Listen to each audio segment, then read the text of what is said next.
말씀을 읽으면 세종중문교회의 모습이 되고 세종중문교회의 역사를 기록하면 하나님의 말씀이 되는 교회. 우리 모두에게 너무너무 익숙하고 친숙한 그러한 문구이고 우리 세종중문교회의 영구 비전이기도 합니다.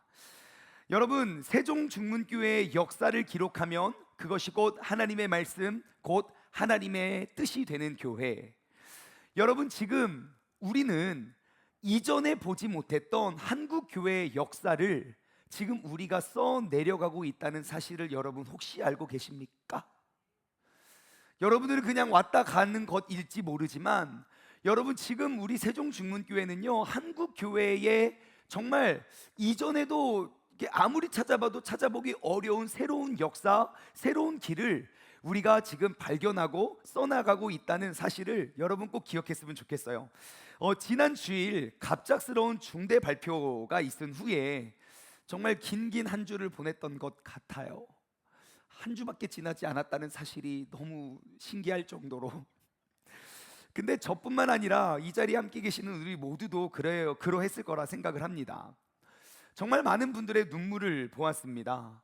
근데 그 가운데 가장 인상 깊었던 어떤 분이 이런 말씀을 하셨어요. 야, 이 교회는 남자 목사님께서 사임을 하시는데 뭐 이렇게 남자들이 많이 울어. 어떤 집사님께서 나가시면서 막 눈물을 흘리셔가지고 같이 이렇게 울었는데 그 옆에 있는 딸이 그래요. 어머, 우리 아빠 우는 거 처음 봐요. 이렇게. 집에서도 딸에게도 보여주지 않았던 감추었던 눈물을 저에게 보여주셨어요. 제가 굉장히 슬펐지만 너무너무 행복하더라고요.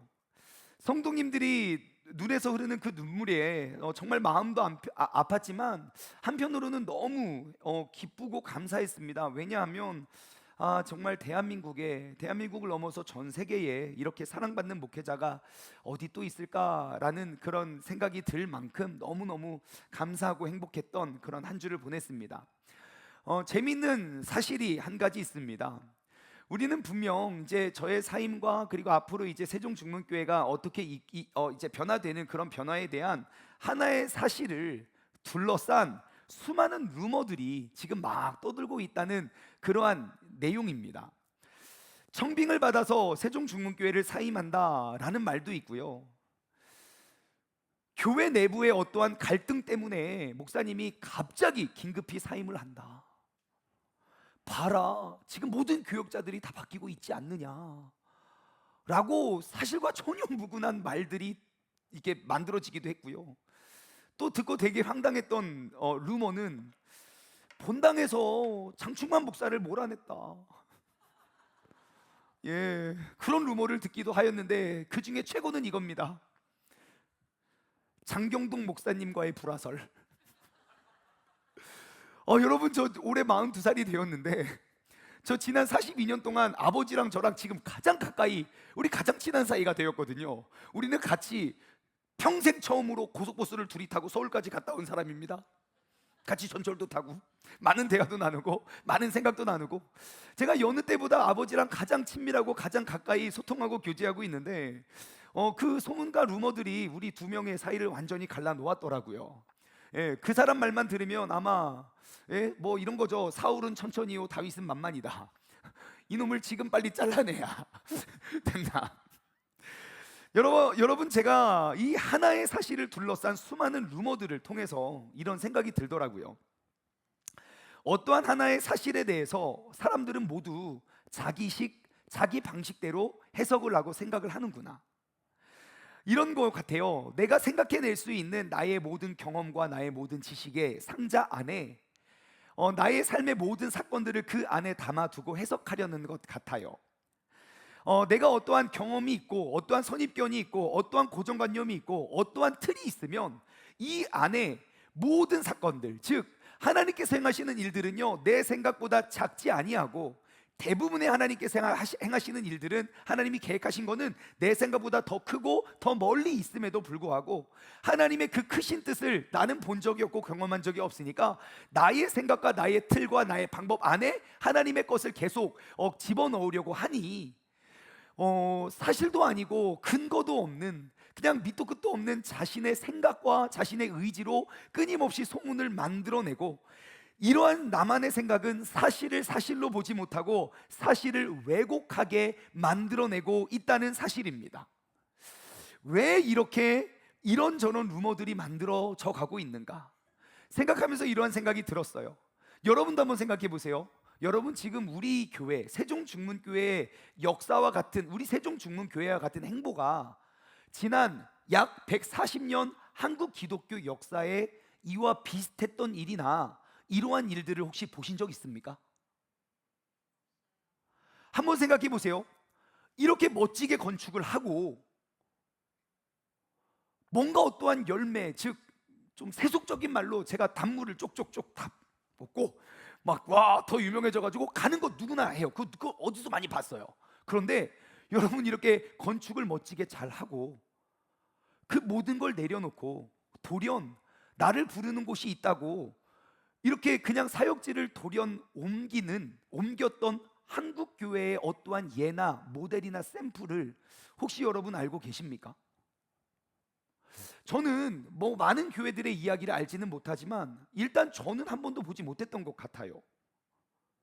혹시 여러분들이 겪어왔던 교회의 역사, 그리고 여러분들이 알고 있는 모든 교회들의 생각들을 한번 떠올려 보십시오. 이처럼 멋지고 화려한 교회를 건축하고 그 건축까지의 이야기도 계속 싸우고 갈등이 있어서 뭐 기득권 싸움에서 밀려서 쫓겨나고 갈라지는 건 많이 봤어요. 근데 우리 교회처럼 설계부터 착공부터 완공까지 어떠한 불협화음이나 싸움이나 갈등이나 멈춤이나 신고나 그런 것들이 단 하나도 없이 이렇게 아름답게 건축이 되어졌고, 그럼에도 불구하고 어떠한 갈등이나 어려움 없이도 그 교회를 내려놓고 떠났던 목회자나 그러한 결정을 내린 교회를 혹시 여러분 보신 적 있습니까? 아마 한국 기독교 역사에 만약 있었더라도 굉장히 흔치 않은 일이고, 없었다면요 우리는 지금 대한민국 기독교 역사에 새로운 역사를 써나가고 있는 게 틀림없습니다. 이전 한국교회 모든 역사에 본 적도 없고 들어본 적도 없으니 지금 이러한 결정과 하나님의 인도하심 속에 각자가 생각해낼 수 있는 범주 안에 그 사건을 집어넣고 사실도 없고 근거도 없는 말들을 계속 만들어내고 있는 것 같아요.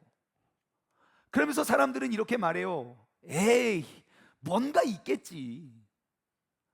야, 그냥 아무것도 없이 그렇게 갑자기 이 좋은 교회를 버리고 갈 리가 있냐? 아무 문제가 없는데 갑자기 그 교회를 왜 그만두냐? 그것도 갑자기 이렇게 빨리 그만두는데 야, 뭔가 이유가 있겠지. 분명히 우리가 알지 못하는 그런 히든 이슈가 있을 거야. 분명히 우리가 알지도 못하는 그 뒷거래가 있을 거야. 장충만 목사를 이 타이밍에 서울로 보냈다가 몇 년이 지나고 이렇게 뭔가가 있을 거야.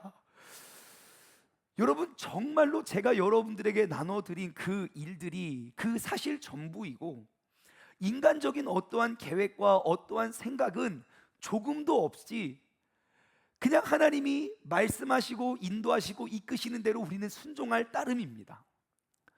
여러분, 근데 이 일이 대한민국 교회, 한국 교회 역사에는 찾아보기가 어려운데요, 성경에 보면 이러한 일들이 얼마나 많은지 몰라요. 분명히 어떠한 일들이 벌어졌는데 사람들은 그것이 믿어지지 않고 그것을 받아들이기 어려운 사건들이 성경 속에서는 얼마나 많은지 몰라요. 그 중에 하나가 오늘 본문 말씀 요한복음 9장에 있는 내용입니다. 전 사실 오늘 요한복음 9장 1절부터 34절까지의 모든 내용을 살펴보고 싶지만 시간 관계상 저희가 조금만 떼어서 읽었는데요, 오늘 본문 말씀 요한복음 9장을 보면 보고도 믿지 못하고 그 사실을 사실대로 들어도 의심하는 저희와 그리고 우리 교회를 둘러싼 많은 사람들과 너무너무 비슷한 일이 여기 기록되어 있어요. 예수님과 제자들이 함께 길을 가십니다. 함께 길을 걷고 있는데 태어날 때부터 맹인이었던 그 사람을 봐요. 그러니까 이제 물어봐요. 가서 예수님, 제자들이 묻습니다. 이 사람이 맹인이 된 것이 이 아이가 태어나기 전부터 이 아이의 죄악 때문입니까? 아니면 그 부모의 죄악에 그 저주가 이 아이에게 물려진 겁니까? 그런 생각할 수 있잖아요. 궁금하잖아요. 그러니까 예수님이 이렇게 대답하십니다. 이 사람이나 그 부모의 죄로 인한 것이 아니라 그에게서 하나님이 하시는 일을 나타내고자 하십니다. 그러니까 이 아이의 죄 때문에 눈이 먼 것도 아니고, 부모의 죄를, 그 저주를 받아서 눈이 먼 게 아니라 하나님께서 영광을 받으시기 위해서 이 아이가 이 사람이 눈이 먼 것이다 라고 하면서 땅에 침을 뱉어서 진흙을 짓이어 가지고요, 그것으로 그 사람의 눈에 바르고, 그래서 말씀하세요. 실로암 못에 가서 씻어라. 가서 말 그대로 그냥 실로암 연못에 가서 눈을 씻었더니 진짜 보이게 된 거예요. 여러분, 이게 얼마나 신비하고 놀라운 일입니까? 맞죠? 근데 문제는, 여러분, 이렇게 말하면 그 사실이 믿어지십니까? 안 믿어지십니까? 예? 아니, 그게 일어난 사실은 맞기는 맞는데 믿어지지가 않는 거예요. 물론 뭐 믿어지시는 분 계시죠? 믿어지시는 분만 아멘? 이거 봐요, 이게 믿음 좋으신 분들이 계시다고요. 예? 제가 오늘 날아서 왔다고 해도 믿으실 분 계세요. 믿음이 좋아가지고. 예. 근데 그 몇몇의 사람 빼고는 이게 분명 일어났던 사건인데, 사실인데, 그럼에도 불구하고 믿어지지가 않는 거예요. 뭐? 땅에다가 침을 뱉어서 진흙을 만들었다고? 그럼 우리 또 생각하잖아요. 얼만큼의 침을 뱉어야 진흙이 되는가? 우와! 퇴! 하면은 진흙 만들어집니까? 아니에요. 그거 여러 번 해야 돼요. 퇴! 그거 해도 진흙 잘 안 만들어져요. 뭐 그거를 눈에 발랐다고? 야, 눈에 모래가 더 많이 들어가겠다. 여러분, 우리 모래하고 눈 하면 이것밖에 안 떠오르잖아요. 내 눈에 흙이 들어갈 때까지 너는 우리 집에 들어올 수 없다, 이러고 우린 이런 거밖에 모르는데, 갑자기 예수님이 진흙을 만들어서 눈에 발랐다는 것도 이상하고, 실로암 못에 가서 뭐 눈을 씻었더니 그게 나섰다고요? 그 말 듣고, 그 소문 듣고 실로암 못에 가서 진흙 바르고 침 뱉어서 진흙 바르고 했던 사람이 이거 한 사람만 있었습니까? 앞으로 더 있었을 것 같까요? 예? 다른 사람 했는데 안 된다고요. 내가 이것저것 해봤는데 내 능력으로는 안 됐는데 이게 무슨 말이 되냐? 여러분들은 어떻게 이 사실이 믿어지십니까? 안 믿어지십니까? 이거 봐요, 대답이 없는 거 보니까 안 믿어지는 게 틀림없어요. 여러분, 그런데 이 소문은요, 삽시간 온 동네에 퍼지게 되었어요. 이게 도대체 어떻게 된 거냐? 나면서부터 맹인이었던 사람, 우리가 그 사람 얼굴을 잘 알고 있다. 근데 그 사람이 눈을 뜨고 보고 다닌다고? 그래서 그 사람을 바리새인에게 데리고 갔어요. 가서 설명을 합니다. 아니, 당신이 어떻게 보게 되었습니까? 그리고 있는 사실 그대로를 전달했지요. 15절, 오늘 본문 말씀 15절. 예수라는 사람이 침을 땅에 뱉어서 진흙을 만들어서 눈에 바르고 실로암 못에 가서 씻으니까 제가 보이던데요? 그래요. 그러니까 그 사실이 믿어지지가 않는 거예요. 그래서 18절, 유대인들이 그가 맹인으로 있다가 보게 된 것을 어떻게 해요? 믿지 아니하고 그를 불러 그의 부모를 부릅니다. 내가 너의 말은 믿을 수 없으니 니네 부모님 한번 불러서 이야기를 해봐야겠다. 그래가지고 부모님을 불러서 이야기를 해요. 그래도 믿어지지 않으니까 본문 말씀 24절, 이에 그들이 맹인이었던 사람을 두 번째로 불러 또 물어봅니다. 나는 하나님께 영광을 돌릴 건데 너는 우리는 이 사람, 그 예수님이 죄인인 줄 우리는 알고 있다. 왜냐하면 유월절을 지키지도 않거든 이라고 하면서 똑같은 질문을 해요. 그리고 26절과 27절, 그 사람이 내게 무엇을 하였느냐, 어떻게 내 눈을 뜨게 하였느냐 라고 또 질문을 하니까 이렇게 대답해요. 내가 이미 말해도 너희가 듣지도 아니하고 어찌하여 또 한 번 듣고자 하느냐? 당신들도 그의 제자가 되려고 하는 거 아닙니까 혹시? 그러니까 화가 나서 욕을 하면서 그를 내쫓아요. 자, 우리는 이 본문 말씀에 이 둘의 똑같은 사건을 둔 두 명의 다른 입장을 통해서 우리는 왜 이렇게 명확한 사실을 눈으로 보고 귀로 들어도 우리는 왜 믿지 못하는가? 우리는 몇 가지의 원인을 발견하게 됩니다. 첫 번째, 왜 그냥 눈에 보여지는 사실을 믿지 못하고 왜곡하는 이유, 첫 번째는요, 선입견 때문입니다. 뭐 때문이라고요? 선입견이요. 오늘 본문 말씀 16절에 보면은 이렇게 나와 있어요. 바리새인 중에 어떠한 사람은 말합니다. 이 사람이 안식일도 지키지 아니하니 하나님께로부터 온 자가 아니라 하며, 어떤 사람은 말하되 죄인으로서 어떻게 이러한 표적을 행하겠느냐 하여 그 둘 중에 분쟁이 일어나는 거예요. 똑같은 사람, 똑같은 사건을 두고 분쟁이 일어난 거예요. 근데 눈으로 본 그대로를 받아들이고 믿는 사람은 그를 믿지만, 그를 보고도 믿지 못하는 사람은 무엇 때문에? 선입견 때문에요. 어떠한 선입견이요? 만약에 메시아라는 우리의 구원자가 이 땅에 오면 적어도 나보다 율법을 더 지키는 사람일 거야 라는 선입견이요. 만약 우리의 구원자가 온다면 나도 나 나름대로, 바리새인들이잖아요. 나 나름대로 율법을 잘 지키지만 나와는 비교할 수 없을 만큼의 율법의 질서를, 그 질서의 기준을 그 기준 위에 사는 사람이 틀림없어. 그 많은 율법 중에 안식일, 율법 중에 율법인 그 안식일을 기억하여 거룩히 지키라는 그 계명도 안 지키는 사람을 우리가 어떻게 메시아라고 믿고 말하겠냐?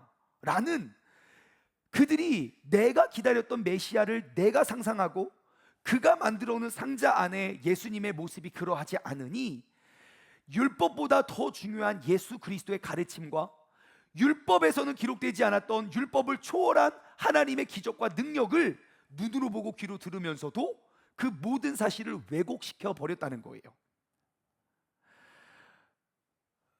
때로는 여러분, 우리도 어떠한 선입견을 통해서 우리도 눈에 보이는 그러한 사실들을 왜곡할 때가 굉장히 많습니다. 여러분, 한번 생각해 볼까요? 내가 되게 좋아하는 사람이 되게 좋은 일을 했어요. 그러면 내 마음이 점점 기뻐집니까? 점점 괴로워집니까? 기뻐지죠. 내가 좋아하는 사람이 더 훌륭한 일, 더 좋은 일을 하면 내 마음이 너무너무 기뻐져요. 그리고 막 자랑해요. 내가 아는 사람이 이거 했고요, 저거 했고요. 세상에 그 사람 내가 어려서부터 같이 컸던 BR 프렌드인데 그 친구가 지금 세계적인 사람이 됐다라고요. 막 하면서 되게 기분이 좋아져요. 어떻게든 연결고리를 지어가면서. 하지만 내가 싫어했던 사람이, 내가 싫어하는 사람이 똑같은 그 일을 했어요. 그러면 기분이 좋아집니까? 점점 재수가 없어집니까? 예? 예. 가족이 집을 사면 아팠던 배가 낫습니까? 멀쩡했던 배가 아파집니까? 예? 사촌이 집을 사면 좋은 일 아니에요? 근데 멀쩡했던 배가 아프기도 시작하면서 설사를 하면서, 여러분, 바로 똑같은 사건이 문제가 아니에요. 그 사건을 해석하는 나의 해석이 잘못됐다는 것이죠. 어떠한 일을 보고 사람을 평가한다면 똑같은 사건을 보면 똑같은 평가가 나와야 돼요. 하지만 내가 그 사람, 그 일을 한 사람에 대한 어떠한 선입견을 가지고 그 일을 보면요, 좋은 일이면 좋은 일일수록 내가 그를 미워하는 미움이 내 안에 있으면 나는 더욱더 그 사실을 더욱더 왜곡시켜 버린다는 것이에요. 여러분, 혹시 이 자리에 내가 어떠한 선입견을 가지고 우리 교회에서 신앙생활을 하기 시작한다면, 여러분, 아무리 하나님의 귀하고 선하신 뜻이 우리의 모임 가운데 이루어져도 내 배는 아플 겁니다. 그러므로 우리는 오늘 이 시간 내 안에 있던 어떠한 선입견도 다 녹여내고 끊어낼 수 있는 그런 회복의 시간이 되기를 소망합니다. 여러분, 그리스도인들을 보십시오. 예수님께서는 의인을 불러서 더욱더 의롭게 만드시는 분이 아닙니다. 누구든지를 초청하여 누구든지 예수를 믿는 믿음 안에서 우리는 새 사람이 될 수 있고 구원에 이르를 수 있는 거예요. 옛사람은 지났으니 보라, 새 것이 되었도다.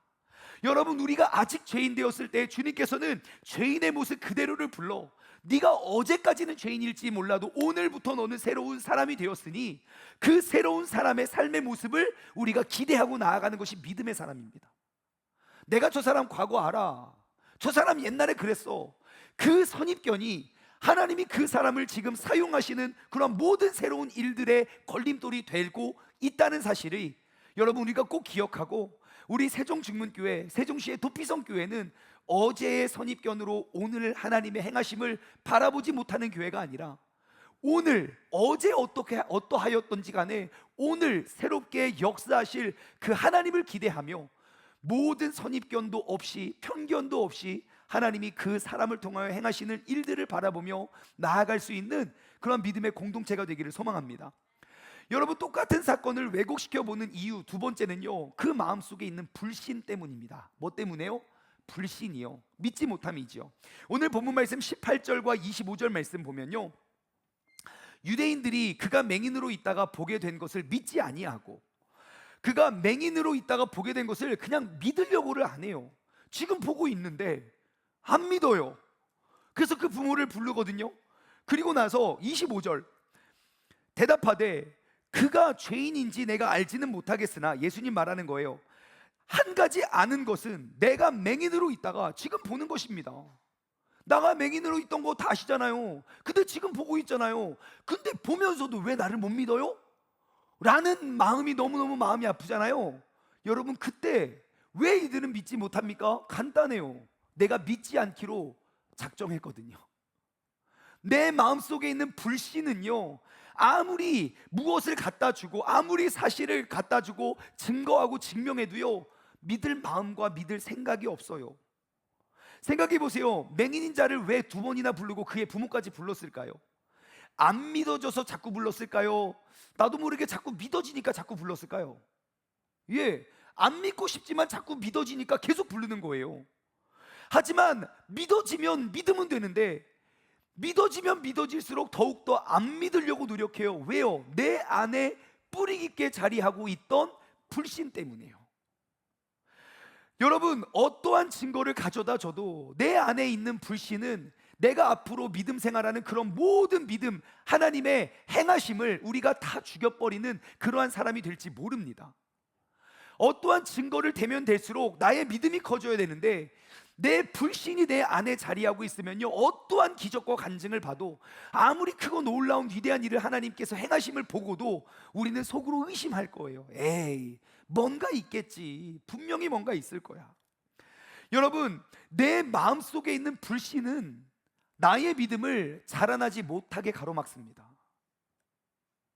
믿음이 적었던 자도 우리가 신앙생활을 하면서 하나님께서 우리 성도님들 한 사람 한 사람 만나시고 만지시고 역사하시는 일들만 그냥 눈으로 보기만 해도 우리의 믿음은 자라날걸요. 얼마나 많은 간증들이 있는지 몰라요. 근데 내 안에 있는 그 불신이 이러한 변화들을 봐도 믿지 않는 거예요. 여러분, 내 믿음이 자라나면 내가 믿는 만큼, 자라난 믿음만큼 그 믿음의 능력으로 우리는 모든 삶을 결정하고 살아갈 수 있지만, 우리는 얼마나 믿지도 않는 기도를 구하고 있는지 몰라요. 우리가 얼마나 믿지도 않는 신앙생활을 하고 있는지 몰라요. 하나님이 행하시는 모든 사역과 일들의 한계를 딱 그어놓고, 아우, 야, 저거 말도 안 돼, 말도 안 돼. 야, 저 사람은 여기 오면 안 돼, 안 돼, 안 돼. 여러분, 나의 믿음은 어떠하십니까? 오늘 이 시간 내 안에 깊이 박혀 있는 그런 불신을 깨뜨리시기를 주님의 이름으로 간절히 소망합니다. 내 마음속에 깊이 자리 잡고 있던 그 불신이 녹아내릴 때에야 비로소 우리는 믿음의 능력으로 살아가게 될 줄 믿습니다. 그리고 하나님께서 행하시는 모든 일들은요, 내가 믿음이 없이는 바라볼 수 없는 놀라운 일들 밖에 없습니다. 믿음이 없이는 그를 기쁘시게 할 수 없나니, 여러분, 우리가 내 안에 있는 모든 불신을 오늘 이 시간 녹여내리고, 정말 내가 믿는 믿음으로 주님께서 여태까지 보지 못했던 역사, 새로운 일들을 이루어 가실 때 우리가 믿음으로 믿고 나아갈 수 있는 우리 믿음의 공동체가 되기를 주님을 소망합니다. 그들이 사실을 왜곡시켰던 또 다른 이유는요, 세 번째는요, 인정하지 않음이에요. 한마디로 무시하는 거죠. 27절 말씀, 대답하되 내가 이미 일렀어도 듣지 아니하고 어찌하여 다시 듣고자 하나이까? 혹시 당신도 그들의 제자가 되려 합니까? 라고 물어봐요. 여러분, 들은 이야기, 눈에 보이는 사실을 내가 그냥 인정하면 되거든요. 근데 내 안에 인정하고 싶은 마음이 없어요. 그러면 아무리 확실한 증거와 증명을 가져다 줘도 나는 믿음이 커지는 게 아니라 불신과 상처가 커진다는 사실이에요. 그럼 왜 바리새인들은 예수님의 행하심을 왜 인정하지 못할까요? 자신이 예수님보다 더 높은 곳, 더 큰 곳에 자리 잡고 있기 때문이에요. 내가 그를 인정하는 순간 나는 작아지고 그가 커지는 것이에요. 내가 그의 이 사건 하나를 인정하는 순간 내가 여태까지 지켜왔고 내가 가르쳐왔던 모든 것들은 다 헛된 것이 될 수 있기 때문에 그를 인정할 수가 없는 거예요. 사실 그를 인정하면 너무 간단해요. 와, 진짜 대단하구나. 와, 이러한 능력. 진짜 이건 내가 평생 신앙생활 하면서 한 번도 본 적이 없어. 우리 기독교 역사에 정말 한 번도 있었던 일이 아니야. 하지만 새 일이 벌어졌구나. 와, 그럼 진짜 하나님께서 저 사람 대단한 분이구나. 하나님의 능력으로 와서 나면서부터 보지 못하는 자를 보게 만드는구나. 인정하면 되거든요. 근데 그것을 인정하는 순간 내가 그보다 작아지는 거예요. 그러니까 나의 자존심으로 그를 인정할 수가 없어요. 하지만 여러분, 신앙생활은 우리가 매일매일 나의 약함을 고백하고 하나님의 크심을 자랑하는 것이 신앙생활입니다. 내가 누군가를 사랑하는 마음도 나의 힘과 의지로 하려고 하니까 어려운 거예요. 내가 하나님의 크신 사랑을 인정하고 받아들이고 내가 할 수 없음을 고백하고 내려놔 보십시오. 그러면 하나님의 능력으로 하게 될 거예요. 수많은 일들과 수많은 사건들이 있어요. 그 가운데 우리가 과연 무엇을 인정하고 무엇을 인정하지 않는가, 우리가 돌아보았으면 좋겠어요. 여러분 생각해 보세요. 바리새인들이 예수님만 인정하지 않았을까요? 아니면 그의 인생에 내가 진짜 이 사람 인정한다 하는 사람이 많았을까요? 여러분, 우리가 안 봐도 알죠. 바리새인은요, 나보다 누가 더 뛰어나고 나보다 누가 더 잘났다는 것 어느 누구도 인정하지 못했던 사람이에요. 왜요? 자신의 교만이 가장 높은 곳에 자리하고 있기 때문에. 여러분, 혹시 우리가 신앙생활 하면서 분명히 하나님께서 일하시고 역사하심이 명확하고 보여지지만 내가 그냥 받아들여지지 않는다고 해서 우리가 인정하지 않고 우리가 무시하는 경우는 없습니까? 내가 나의 경험과 나의 고정관념과 나의 생각이 더 커서 우리가 그것을 받아들일 수 없어서 하나님의 크신 계획을 내가 제안했던 때가 얼마나 많습니까? 우리도 이럴 때가 정말 많은 것 같아요. 내가 이미 가지고 있던 어떠한 선입견이 내 믿음의 성장을 가로막는다든지, 내 마음속에 어려서부터 어떠한 상처 때문일까요? 어떠한 경험 때문일까요? 내 안에 자리 잡고 있던 어떠한 불신이 내 눈으로 보고 내 귀로 들어도 내가 믿지 못하는 그러한 상황을 만들거나, 내가 인정하지 않고 무시하면서 내가 믿음으로 살아가지 못하는 우리의 신앙생활, 여러분, 이러한 모습들이 내 안에 발견된다면 오늘 이 시간 이 자리를 통하여 예수 그리스도의 십자가 앞에 우리가 모든 것들을 내어놓고 하나님의 일하심을 우리가 바라보고 발견하고 우리가 믿고 나아갈 수 있는 우리 모두가 되기를 주님의 이름으로 간절히 소망합니다. 여러분, 우리가 인생을 살아가면서 내가 믿어지지 않고 믿을 수 없는 일들 가운데 우리는 항상 이러한 질문을 떠올려요. 에이, 뭔가 있겠지. 여러분, 이러할 때 이 똑같은 질문, 에이, 뭔가 있겠지, 나는 똑같은 질문을 누구에게 하느냐에 따라서 이 똑같은 말의 해석은 완전히 달라질 수 있다는 사실을 알고 계십니까? 에이, 뭔가 있겠지.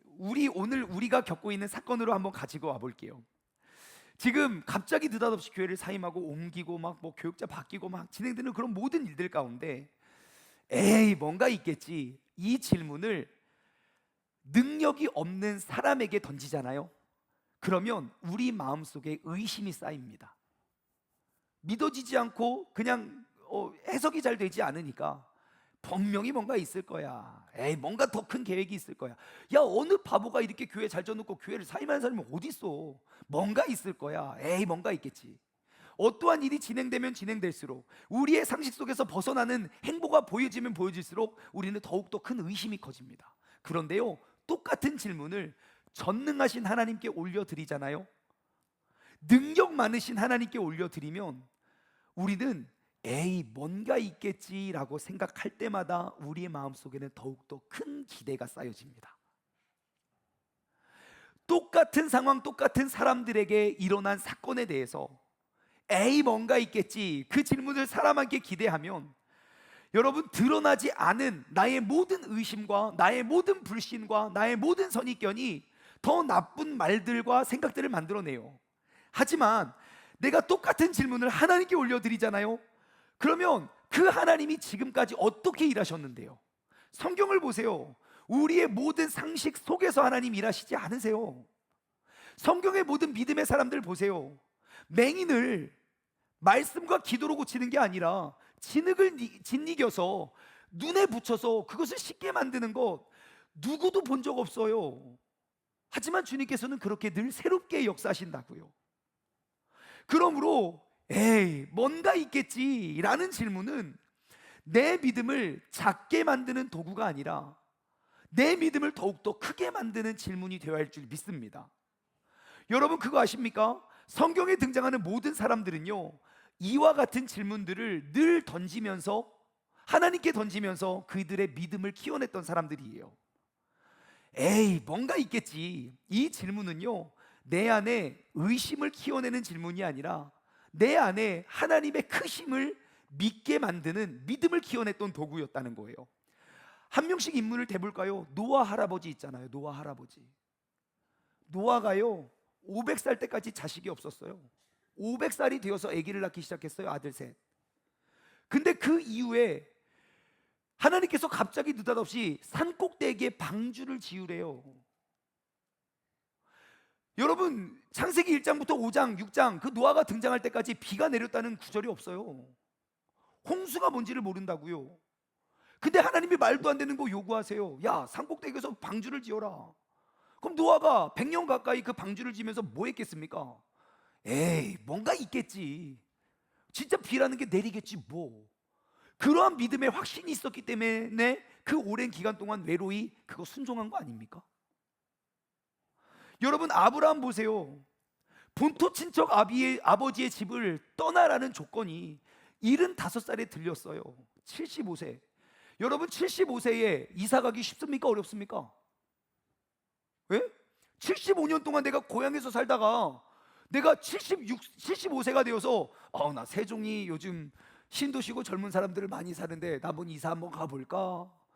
여러분 결단하기 쉽지 않다고요. 어떻게 이사 오게 됐습니까? 손주 봐주러. 어쩔 수 없이 온 거 아닙니까? 고민을 얼마나 많이 합니까?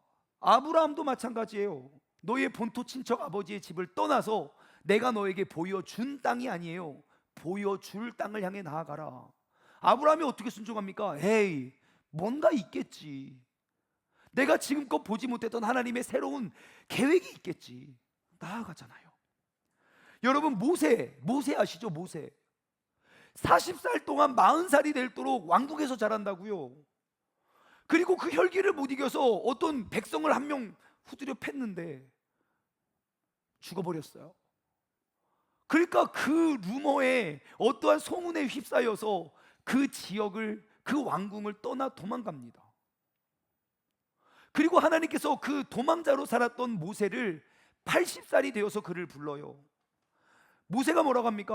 저 할 수 없어요. 저 부족해요. 너무 못해요. 계속 거부하지만 모세가 하나님의 뜻에 순종한 이유는 딱 하나.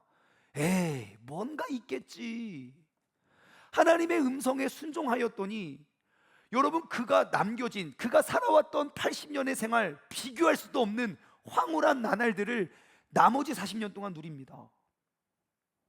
200만 명, 300만 명의 백성들을 출애굽하여 그 광야길을 걸어가는데 풀 한 폭이 없고 물 한 방울 없는 그곳에서 하나님 물이 없어요. 어떻게 하죠? 에이 뭔가 있겠지. 바위에서 물이 쏟아져고요. 하나님 막 매일 만나만 먹어서 만나 질렸어요. 구워 먹고 튀겨 먹고 볶아 먹고 했는데 너무 맛이 없어요. 질려서 느끼해요. 그러니까 내가 고기를 줄게. 그러니까 사람들이 자기가 알고 있던 상식으로 그 고기를 계산해 봤어요. 그럼 과연 이 많은 사람들에게 고기를 먹이려면 몇 마리의 소가 필요하고 몇 마리의 양이 필요합니까? 이 동네에 있는 모든 거 다 해도 우리가 다 안 됩니다. 하지만 모세는 믿어요. 에이 뭔가 있겠지. 메추라기를 날려보내다가 거기에 맨날 떨어뜨려 주셨어요. 한 달 동안 삼시세끼 고기만. 여러분 그러한 분이 하나님이라고요. 여러분 모든 믿음의 사람들 역시 이전에 있었던 역사를 반복 지어가는 것이 아니라 이전에 본 적도 없고 이전에 경험하지도 않았던 인간으로서는 누구도 상상할 수도 없었던 일들, 하나님의 일하심을 기대하고 신뢰함으로 나아간 줄 믿습니다. 현재 우리 세종중문교회는 그와 같은 상황 속에 처해졌습니다. 갑작스러운 소식에 우리 모두는 같은 질문 앞에 멈춰 섰습니다. 에이 뭔가 있겠지. 여러분 이 질문을 사람들에게 하시겠습니까? 아니면 하나님께 하시겠습니까? 내가 사람들에게 그 질문, 사람의 그 생각과 고정관념 안에 이 상황을 집어넣으면 우리는 온갖 부정적인, 온갖 잘못된 왜곡된 루머들과 사실의 소문들에 우리는 흔들리고 말 것이에요. 하지만 똑같은 질문을 하나님께 올려드릴 때에 우리는 매일매일 지금까지 걸어왔던 7년, 앞으로 걸어갈 7년, 우리가 보지 못하고 상상도 못할 그러한 새로운 한국교회의 역사를 써가는 그 중심에 우리가 지금 서 있다는 사실을 기억하시기 바랍니다. 우리가 인생을 살다 보면 우리가 해석할 수 없는 수많은 사건들을 만나게 됩니다. 갑작스러운 사건과 갑작스러운 사고들에 의해서 믿어지지도 않고 믿고 싶지도 않은 일들과 직면하게 될 때, 여러분 그때 꼭 하나님을 바라보시기 바랍니다. 그리고 하나님께서 이 사건을 통하여 행하고 계실, 써나가실 그런 일들을 기대함으로 나아갔으면 좋겠어요. 에이, 뭔가 있겠지. 나에게 이러한 억울한 일이 그냥 왔겠어. 에이, 뭔가 있겠지. 하나님께서는 이 사람을 나한테 괜히 보내주셨겠어. 에이, 뭔가 있겠지. 하나님은 항상 사람이 감당할 시험 밖에는 우리에게 허락된 적이 없고, 우리가 그 시험 당할 찌음에 이미 피할 길을 예비해 놓으신 분이 하나님이시음을 우리가 안다면, 오늘 내 눈앞에 펼쳐진 내가 이해하지 못하고 해석하지 못하는 그런 수많은 일들을 주님께 내어 맡길 수 있는 우리 모두가 되기를 주님의 이름으로 간절히 소망합니다. 여러분은 지금 대한민국에 얼마나 좋은 교회를 다니고 계시는지 여러분들이 모르시는 것 같아서 제가 알려드릴게요. 여러분, 지난 7년 동안 세종중문교회가 남겨놓은 역사를 보십시오. 정말 그 고운동 지하실 그 80평짜리 그 지하실 그 상가를 4칸으로 나눠서 교육관 2칸, 사무실 1칸, 사무실 되게 냄새가 많이 났지만 사무실 1칸, 예배실 1칸, 그렇게 해서 시작된 이 세종중문교회가 이렇게 7년이 지나 누구도 상상하지 못하고 누구도 꿈꾸지 못했던 그러한 아름다운 건축을 우리가 이루어냈어요. 어떠한 갈등도 다툼도 분열도 없이 교회 건축을 한 것 자체도 대한민국 교회 역사에 흔한 일이 아닙니다. 반드시 어떠한 문제나 갈등이나 싸움이나 그런 것들이 있기 마련이거든요. 이 정도 규모의 건축을 하면요. 근데 우리는 한 번도 멈춘 적 없고 누가 싸우거나 누가 갈등한 적이 없이 이렇게 교회가 아름답게 지어진 것 자체도 큰 기적인데, 이렇게 아름다운 성전 건축을 마치고 또 다른 부르심에 순종하기 위해서 다 두고 떠나는 것, 이것은요, 이게 더 큰 기적인 줄 믿습니다. 사람들이 생각해요. 에이, 뭔가 있겠지. 언제나 우리가 보지 못하고 상상하지 못하는 그 새 일을 행하시는 하나님의 관점을 한번 바라봤으면 좋겠어요. 자, 여러분들이 얼마나 좋은 교회를 다니고 계시는지 한 번만 생각해 봅시다. 이러한 결정을 하는 목사가 있고요, 그러한 결정을 존중하고 보내주는 아버지 목사님이 있는 교회예요. 별로 감흥이 없는데요, 여러분 한번 생각해 보세요. 만약에 제 안에 어떠한 조금의 욕심이라고 있다고 칩시다. 제 안에 모든 목사님들, 즉 욕심을 갖고 있는 목사님들의 꿈이 뭐겠습니까? 이러한 교회 하나 짓는 거 아닐까요? 다 지어졌다고요. 지금까지 이루어낸 모든 역사를 보세요. 어느 것 하나 저 없이 이루어진 것, 내 손때가 안 묻은 것이 없어요. 만약에 제가 정말 조금의 욕심이 남아 있었더라면 누가 보기에 아주 좋잖아요. 분립 개척하기도 좋고, 우리 이제 세종중문교회 이제 제가 담임하겠습니다 해도 누가 뭐라고 할 거예요? 만약에 제 안에 욕심이 있었다면 너무 물 흐르듯 흘러가는 좋은 그림 아닙니까? 근데 만약에 저의 아버지께서 조금의 욕심이 있었다면요, 저의 사임을 허락했겠습니까? 아시잖아요. 1984년 지하실 교회 개척해서 25평짜리 판자 건물을 하나, 동대전 침례교회라고 개척을 했어요. 저희 아버지 간증 들어보셨잖아요. 맨날 쌀이 없어서 정부미 혼합국으로 밥 지어 먹고, 뭐 반찬 살 돈이 없어서 남이 버린 김치 개울가에서 그거 물에 안 단 부분 잘라서 그거 먹으면서 목회하고 이루신 거라고요.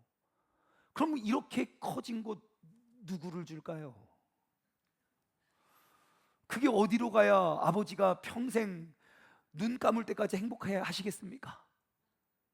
만약에 저의 아버지께서 그러한 욕심이 조금이라도 있었다면 이러한 결정을 그냥 편안하게 허락해 줄 부모가 어디 있습니까? 여러분은 그렇게 할 수 있겠습니까?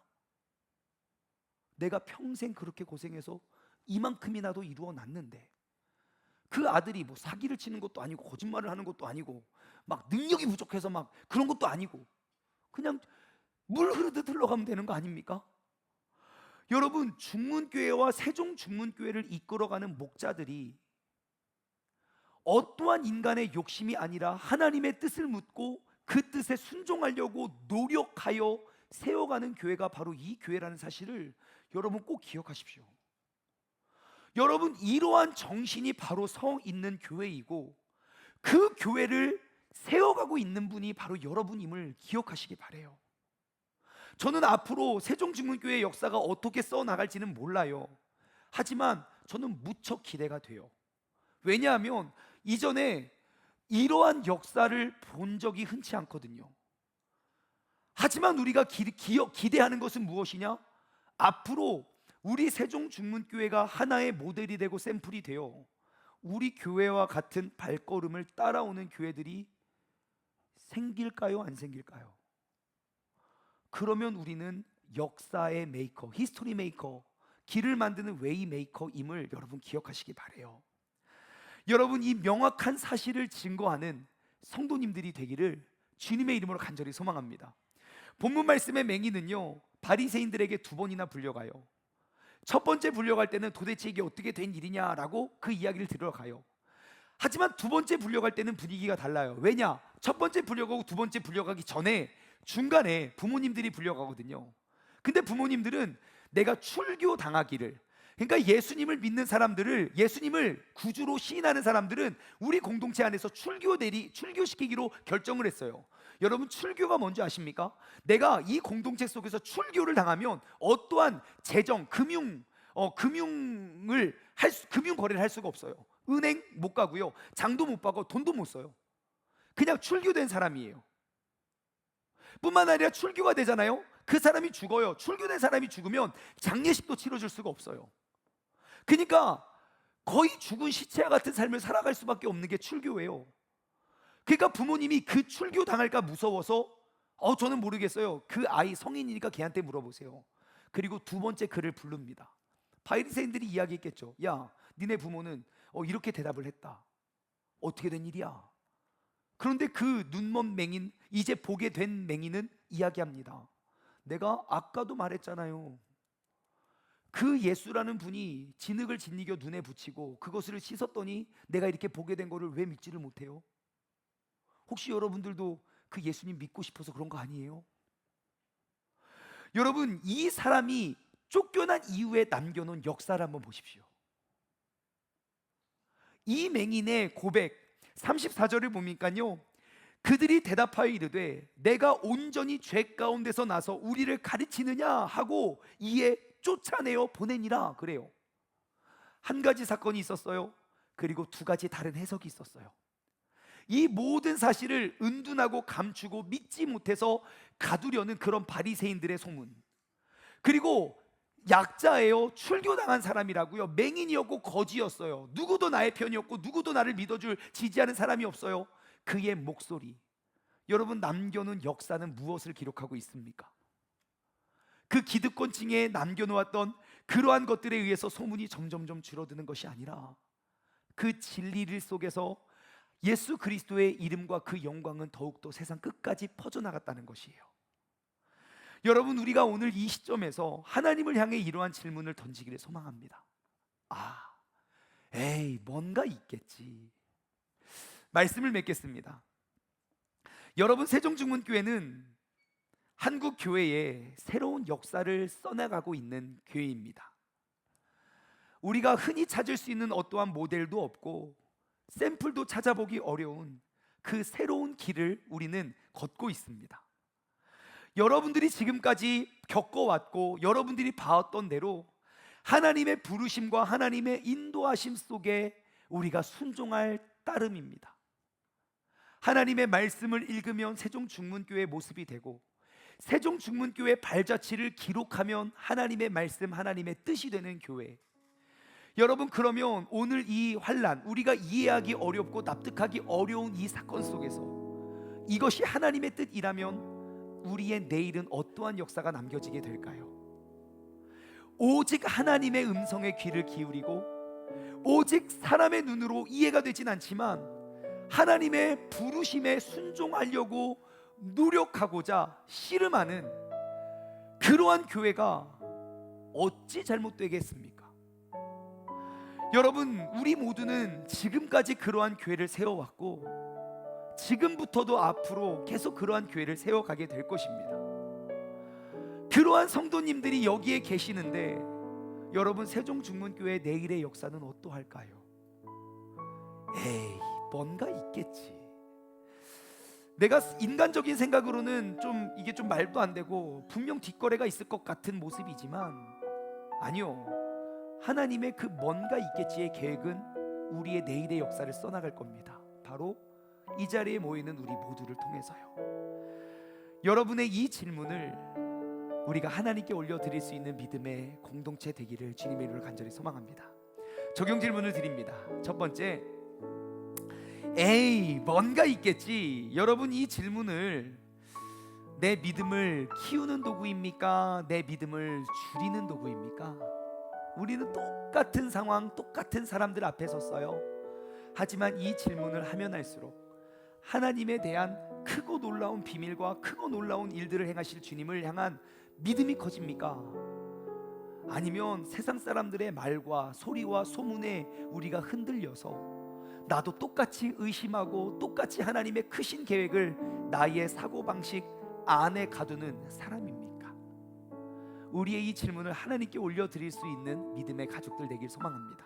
두 번째, 혹시 나의 삶 가운데 지금 현재 해석이 되지 않는 상황과 사건이 있습니까? 내가 사람이 아닌 하나님께 이러한 질문했으면 좋겠어요. 에이, 뭔가 있겠지. 왜 갑자기 나에게 이러한 소문이 돌지? 왜 나에게 갑자기 이러한 사고가 났지? 왜 나에게 갑자기 이러한 사건이 발생했지? 우리가 사람에게 물어서 그 답을 찾으려면 내 마음에 좌절과 절망만 남겨질 거예요.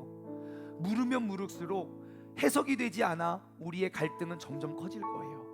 하지만 그 질문을 인간을 창조하시고 모든 길을 만드신 하나님께 올려드려 보십시오. 그러면 내 믿음은 더욱더 커질 것이고 누구도 예상하지 못했던 그 길 위에 우리가 서게 될 것입니다. 마지막으로 세 번째, 여러분, 우리 모두가 한국 교회사에 가장 멋진 새 역사를 함께 써나갑시다. 우리가 바로 역사의 주인공입니다. 내가 바로 역사의 주인공입니다. 시작. 예, 여러분들이 어떠한 경유를 통해서 이 자리에 앉아 계시는지 모르겠지만 우리를 이 자리에 부르신 하나님의 계획에는 조금의 실수도 조금의 실패도 없는 완벽하신 하나님의 뜻임을 우리는 믿고 우리는 고백합니다. 말씀을 맺으며 우리가 이 찬양 고백하고 기도로 예배를 마치도록 하겠습니다.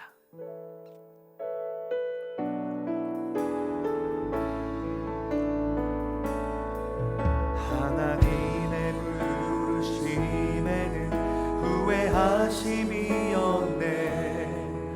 내가 이 자리에 선 것도 주의 부르심이라. 하나님의 부르심에는 결코 실수가 없네.